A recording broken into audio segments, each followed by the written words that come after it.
श्री शिवाय नमस्तुभयम। दोस्तों, हम सबको पता है कि 23 जनवरी 2026 यानी शुक्रवार को पड़ रही है बसंत पंचमी का बहुत ही प्यारा सा दिन, क्योंकि इस दिन को सरस्वती पूजा के नाम से भी जानते हैं। और मेरा एक एक करके चढ़ाएं या पूरा एक गुच्छा चढ़ाएं, कैसे गिने गए इन सभी की बात इस वीडियो में करने वाले हैं, तो पूरी बातों को समझेंगे और कैसे करना है इसकी बात भी समझिए। ठीक है, चलो सबसे पहले तो मैं आपको यह बता दूं कि अगर आपको सरसों का फूल नहीं मिलता है तो आपको क्या करना है, बाद में हम लोग उपाय की बात करेंगे, है ना। देखो, पहले काम तो यह करना है कि आपको खोजना होगा, है ना। पहले ही हार नहीं माननी है, इस चीज का ध्यान रखेंगे कि आपको सबसे पहले खोजना है कि हमें कहीं से भी सरसों का फूल मिल जाए। अगर कभी भी मौका लग जाए तो आप लोगों को सरसों का फूल लिखकर बहुत छोटा सा उपाय करना है। इन दोनों का संयोग बहुत ही कम आता है। इसी के साथ में गुरुजी ने अपनी शिव पुराण कथा में बताया है कि इस दिन आपको एक सरसों का फूल वाला उपाय तो आपको अवश्य ही करना चाहिए, क्योंकि ऐसा दिन पूरे साल में सिर्फ एक ही बार आता है। और दोस्तों, आप सभी लोग जानते हो कि शुक्रवार का अगर सबसे बड़ा कोई उपाय है तो वह सरसों का फूल वाला उपाय। तो दोस्तों, शुक्रवार बसंत पंचमी के दिन आप लोगों की को इस सरसों का फूल लिखकर बहुत छोटा सा उपाय करना। बहुत सारे लोग होंगे जिन लोगों ने इस उपाय को ना किया हो, मतलब पूरा साल निकल गया, उन्होंने किसी भी दिन इस सरसों का फूल वाला उपाय को ना किया हो। पर दोस्तों, आपके पास एक पहला मौका बचा हुआ है, जो कि 23 जनवरी 2026 शुक्रवार बसंत पंचमी के दिन है। इस दिन आप लोगों को इस वाले उपाय को जरूर कर लेना है। भले ही आपने पूरे भर इस उपाय को ना किया हो, पर अगर आपने इस माघ माह के शुक्रवार बसंत पंचमी के दिन अगर इस वाले उपाय को कर लिया तो आपको इस उपाय को करने का वह फल मिलेगा जिसकी आपने कभी कल्पना भी नहीं करी होगी। इसीलिए आप लोग इस वाले उपाय को एक बार जरूर कर लेना है, ताकि आप लोगों के हाथ से यह मौका ना जा सके और आपको इस उपाय को करने का फल मिल सके। दोस्तों, यह उपाय पंडित जी ने अपनी अभी की ही श्री शिव महापुराण की कथा में बताया है जी। इस उपाय को आज हम आपको बहुत अच्छे से समझाने वाले हैं। इस वीडियो को देखने के बाद इस उपाय को समझाने के लिए आपको कोई और वीडियो को देखने की जरूरत नहीं पड़ेगी। तो चलिए दोस्तों, उपाय को शुरू करते हैं। देखिए, इस माघ माह के शुक्रवार बसंत पंचमी के दिन ये इतना खास होता है, इतना महत्वपूर्ण होता है। देखा गया है कभी कभी बड़े बड़े पूजा पाठ अनुष्ठान से जो मनोकामना पूर्ण नहीं होते, वहां माघ माह के शुक्रवार बसंत पंचमी के दिन एक छोटे से उपाय करने से ही आपकी मनोकामना पूर्ण हो जाती है। और बहुत सारे लोगों ने इस उपाय को किया भी है और उनको इस उपाय को करने का फल भी जरूर मिला है। अगर आप लोग भी इस उपाय को करना चाहते हैं तो आप इस उपाय को पहले अच्छे से समझ लेना, सुन लेना, उसके बाद करना। आपको इस उपाय का फल जरूर मिलेगा। और इस उपाय को कर लेने से आपके घर में चाहे किसी भी प्रकार की दुख और समस्या क्यों ना चल रही हो, आपको उसका कारण भी नहीं पता है कि भाई ये समस्या किस कारण से चल रही है। उसका कुछ भी कारण हो सकता है, जैसे पितृदोष हो सकता है या किसी भी तरह का मंगल दोष भी हो सकता है। तो इस दिन आप लोगों को ये वाला उपाय कर लेना है। ये एक ऐसा उपाय है जिस उपाय को अगर किसी विशेष दिन पर किया जाए तो भाई उस विशेष दिन का जो है वह तो हमें मिलता ही मिलता है, पर हमने उस दिन पर इस उपाय को किया है तो हमें उससे भी बड़ा फल मिलता है, और फल बहुत जल्दी मिलता है, क्योंकि आप इस उपाय को बहुत ही बड़े और विशेष दिन पर कर रहे हैं। तो चलिए, अब उपाय के बारे में बात कर रहे हैं, आज करते हैं।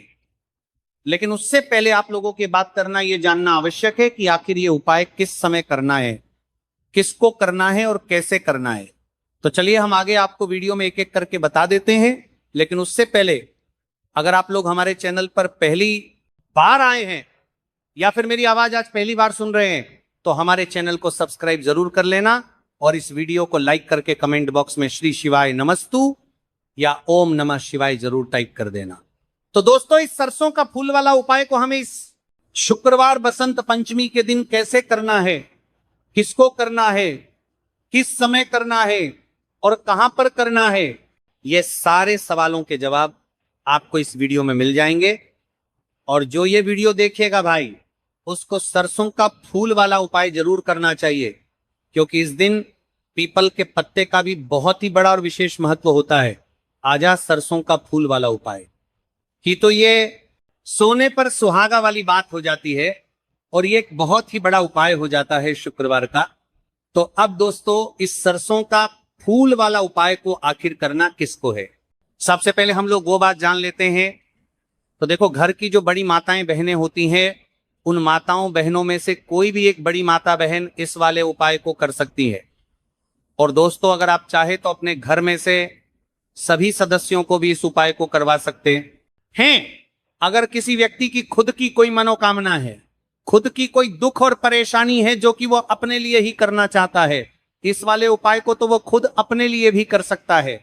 बाकी अगर कोई घर में से ऐसा है जो कि अपने पूरे घर परिवार की सुख और शांति के लिए ये वाला उपाय करना चाहता है, तो भाई वो भी कर सकता है, उसमें भी कोई दिक्कत वाली बात नहीं है। कहने का मतलब यह है कि इस उपाय को हर एक सदस्य भी कर सकता है और पूरे घर परिवार के सदस्य के लिए घर की बड़ी माताओं बहनों में से कोई एक माता बहन भी कर सकती है। माताएं बहनें अगर घर में उपस्थित ना हो या ये वाला उपाय ना कर पा रही हो, तो फिर घर का कोई बड़ा सदस्य भी इस सरसों का फूल वाला उपाय को कर सकता है। चाहे फिर वह कर्माता करने के लिए दूसरा कर पा रही हो और बड़ी माता करने के पा रही है, ये सरसों का फूल वाला उपाय को कर सकता है। ये सरसों का फूल वाला उपाय को कर सकता है, पुरुष ही क्यों ना हो, उसमें कोई भी दिक्कत वाली बात नहीं है। उसके बाद में दोस्तों, जो अगला प्रश्न निकल कर आता है वही आता है इस उपाय को लेकर के, आखिर इस उपाय को हमें किस समय करना है? सुबह के समय करना है कि शाम के समय करना है? तो देखो, इस वाले उपाय को आप लोग सुबह के समय भी कर सकते हो और शाम के समय प्रदोष काल में भी कर सकते हो।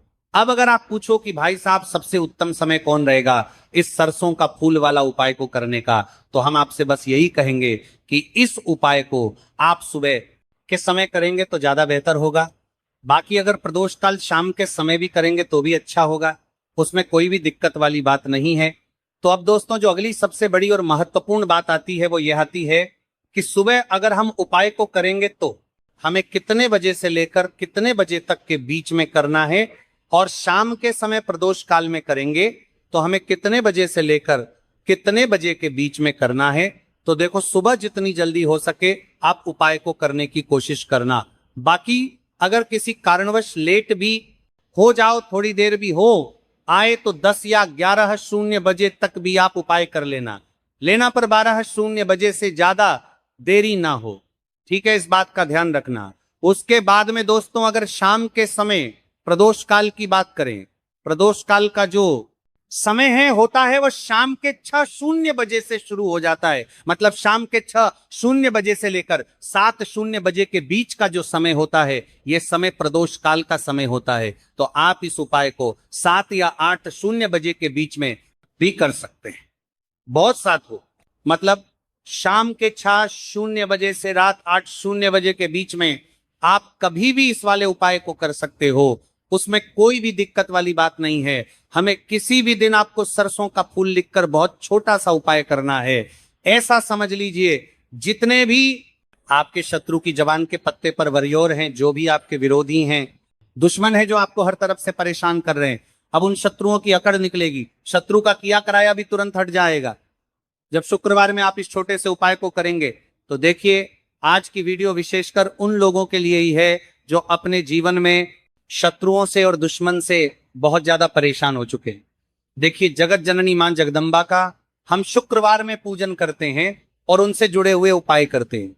साथ ही साथ आपको बता दें कि शुक्रवार में संकट मोचन हनुमान जी का पूजन करने से और उनसे जुड़े हुए कुछ उपाय करने से जीवन के बड़े से बड़े कष्ट भी क्षण भर में दूर हो जाते हैं।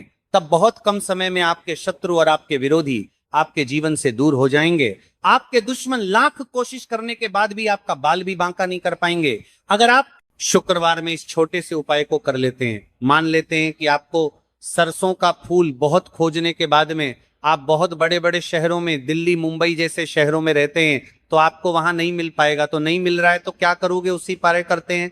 कंडीशन में आपको लेना होगा, या तो अनाज का दाना ले लो, अनाज में भी क्या लोगे, या तो गेहूं ले लो, बाजरा ले लो, मक्का ले लो, जो भी चीजें अनाज में आती हैं वो ले सकते हो। अब अनाज भी नहीं लेनी। तो यहां पे आपके पास में एक ऑप्शन है कि भैया हमें फूल ही चढ़ाने हैं, तो फूल में महादेव को जो प्रिय फूल है वो सफेद फूल माने जाते हैं।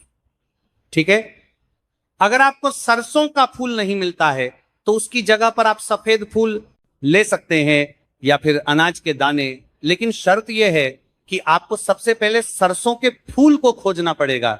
इस चीज का ध्यान रखेंगे। ठीक है, ये बात समझे आप।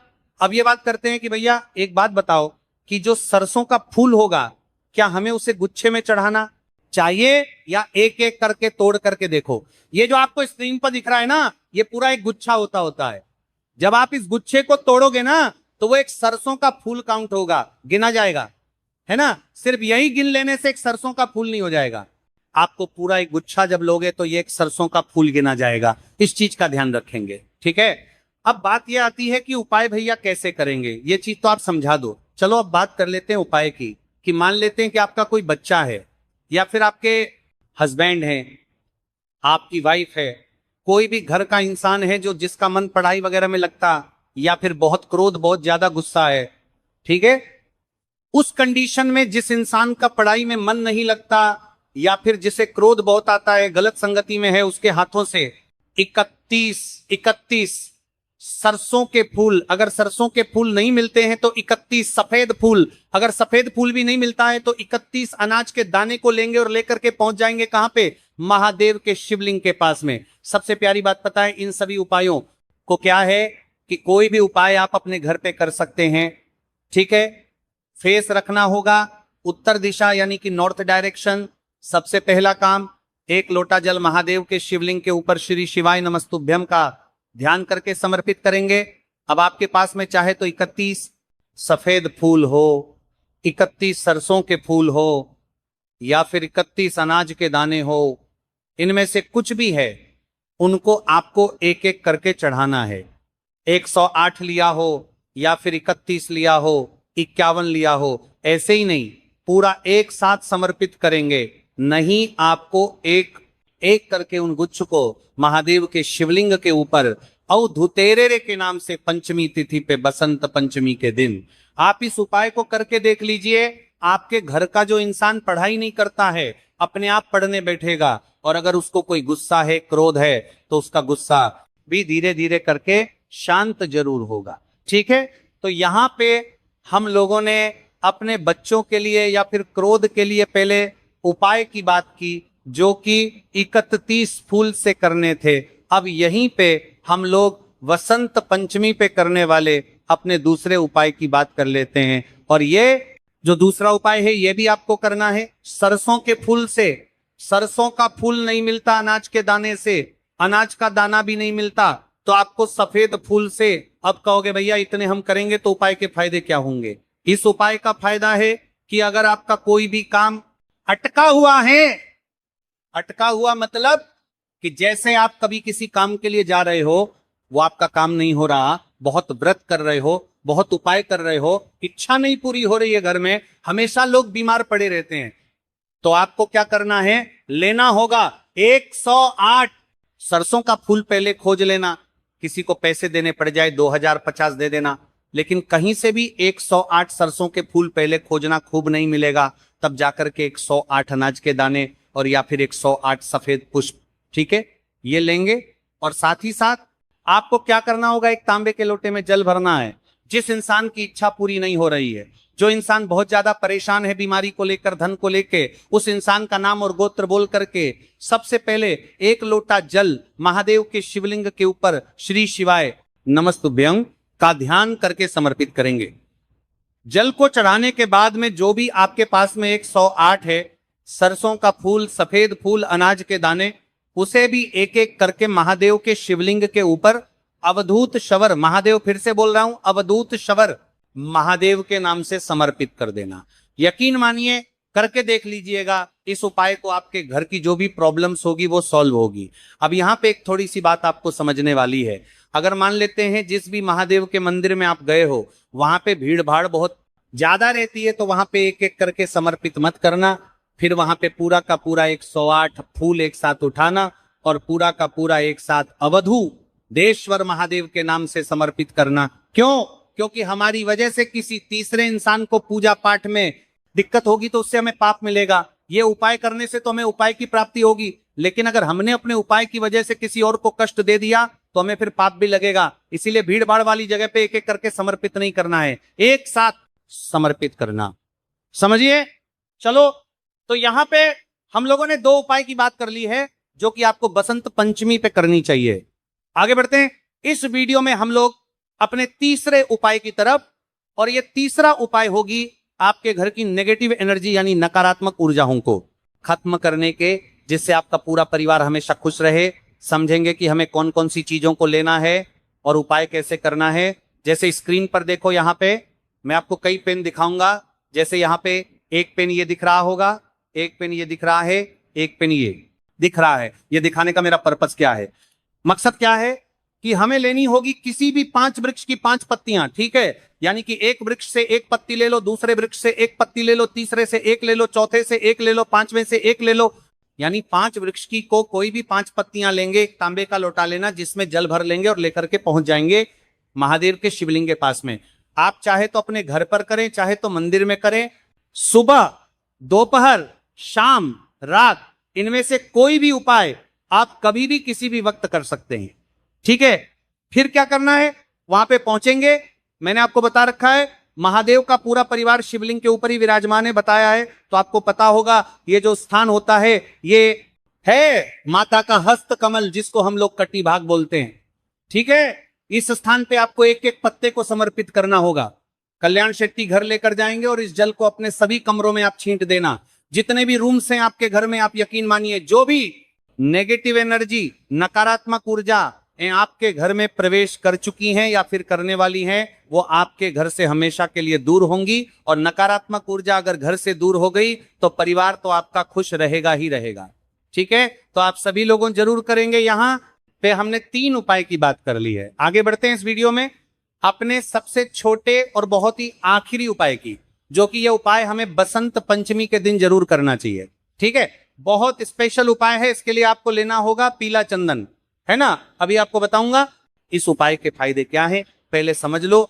आपको लेना है पीला चंदन और इस पीले चंदन का आपको गाढ़ा सा पेस्ट बनाना है। पानी जैसा नहीं, गाढ़ा सा को पेस्ट बनाओगे, ठीक है। साथ ही साथ आपको लेना होगा एक तांबे का लोटा जिसमें जल भर लेना, ठीक है। इस जल को लेंगे, पीले चंदन को लेंगे और एक बेलपत्र लेना, ठीक है। उसी एक बेलपत्र पर पीले चंदन से या फिर लाल चंदन से आपको ओम नमः शिवाय, फिर से बोल रहा हूं, ओम नमः शिवाय बोल करके 108 बिंदी आपको इसी बेल के पत्ते पे लगानी होगी, जो तीनों पत्ते आपको दिख रहे हैं।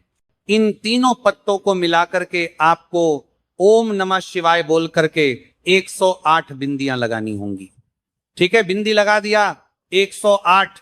इस तरीके से लगाने के बाद में इस बेलपत्र को उठाएंगे और उठाने के बाद में महादेव के शिवलिंग के पास पहुंच जाना। वहां पर पहुंच करके एक लोटा जल सबसे पहले समर्पित करेंगे और उसके बाद में उसको माता अशोक सुंदरी के स्थान पर रख देंगे।